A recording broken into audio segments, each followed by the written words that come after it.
Graça e paz da parte do nosso Senhor e Salvador Jesus Cristo. Estamos mais uma vez aqui no nosso canal, Te Abençoo Mensagens. Estamos com mais uma reflexão acerca da Palavra de Deus, porque nós amamos, eu amo a Palavra de Deus. E eu gosto de refletir e dividir essa riqueza, essa palavra. E todos nós nunca vamos nos cansar de aprender. Então, eu quero te convidar, para você que está chegando agora, que não conhece o nosso canal, tá? Te Abençoo Mensagens. Eu sou a Alessandra, é um prazer te ter aqui conosco. E eu já vou pedindo logo para você deixar o seu like, você compartilhar, você se inscrever e ativar o nosso sininho para você receber todas as nossas notificações, ok? Então, Deus ele colocou uma palavra no meu coração e eu quero dividir com vocês. O tema da nossa mensagem hoje é a seguinte: você tira beleza do caos? Eu vou falar de novo. Você tira beleza do caos? Você consegue ver no meio da sua guerra, da sua luta, do levante, da tragédia, né? Que em alguns momentos você já passou ou você está passando, você consegue ver beleza, você consegue ver um aprendizado, você consegue extrair não só as coisas que nos causam desconforto, mas você consegue extrair coisas positivas. Então, essa é a questão que nós vamos lidar aqui hoje acerca da palavra de Deus. Antes, eu quero deixar aqui uma introdução que diz assim: o Evangelho, ele não se baseia em conquistas, mas ele se baseia em verdades. Ser fiel em palavras e atitudes. E eu separei aqui um texto acerca da palavra de Deus que ele diz assim: em Filipenses, no capítulo 2, e versículos de 5 a 7, diz assim o texto na palavra de Deus: de sorte que haja em vós o mesmo sentimento que houve também em Cristo Jesus, que, sendo em forma de Deus, não teve por usurpação ser igual a Deus, mas aniquilou-se a si mesmo, tomando a forma de servo, fazendo-se semelhante aos homens. Sabemos que nenhum filme da Marvel ele é bom do início ao final. Ele possui fases. É assim a nossa vida. A nossa jornada cristã, ela passa por momentos e muitas das vezes esses momentos eles são conflitantes, eles são difíceis e também de extrema alegria e satisfação. E tudo isso molda o nosso caráter. E é isso que o Senhor está construindo em nós com o decorrer da vida. Só vamos parar de aprender o dia que Deus chamar a nossa senha. Até lá, nós vamos absorver a nossa jornada cristã aprendendo com o Senhor. No Evangelho de João, diz assim, lá no capítulo 12 e versículo 26, se alguém me serve, siga-me, e onde eu estiver, ali estará também o meu servo. E se alguém me servir, meu Pai o honrará.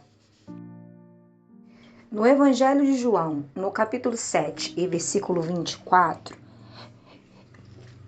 diz assim: não julgues segundo a aparência, mas julgai segundo a reta justiça. Essa reta justiça de Deus, na verdade, são os padrões de Deus para a nossa humanidade. Nesse versículo, nós conseguimos entender que esse julgamento ele é baseado em fatos e verdades, que é construído com a sua base em princípios bíblicos, que ele é julgado de forma justa e imparcial. Porém, nós devemos recordar, relembrar acerca das Sagradas Escrituras que esses decretos, eles não são meus, não fui eu que determinei, não fui eu que fiz, não é o que eu acho, é aquilo que o Eterno, ele decretou decretou, ele ordenou acerca da sua palavra, da palavra dele, que quem disse acerca desses decretos, desses conselhos, dessas palavras de ordem, foi o Senhor, e ele colocou em sua palavra para que o homem pudesse acompanhar o seu raciocínio, para que ele pudesse escolher qual lado que ele deveria estar, qual lado que ele gostaria de ficar. Ao homem foi dado o poder de escolha. E a Bíblia diz que é para a gente escolher bem, escolher a morte ou a vida.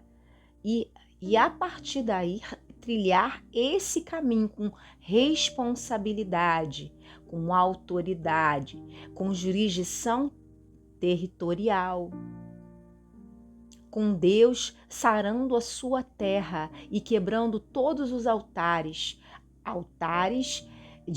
de crenças, altares de cultura, daquilo que nós aprendemos muitas das vezes com os nossos pais, que são as crenças limitantes que atrapalham a nossa construção diante do Senhor Jesus.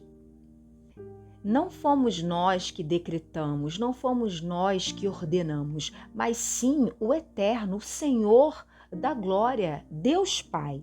E é assim que nós devemos nos colocar. E por que Deus, ele coloca beleza no nosso caos? E por que Deus, ele consegue extrair de nós coisas que muitas das vezes você mesmo não vê, mas o outro está enxergando essa capacidade de resiliência, essa capacidade de superação, essa capacidade de extrair aprendizado em situações difíceis, de criar algo do nada ou do meio do caos, de abrir um sorriso diante das adversidades, de cantar um louvor, de dar uma palavra a alguém.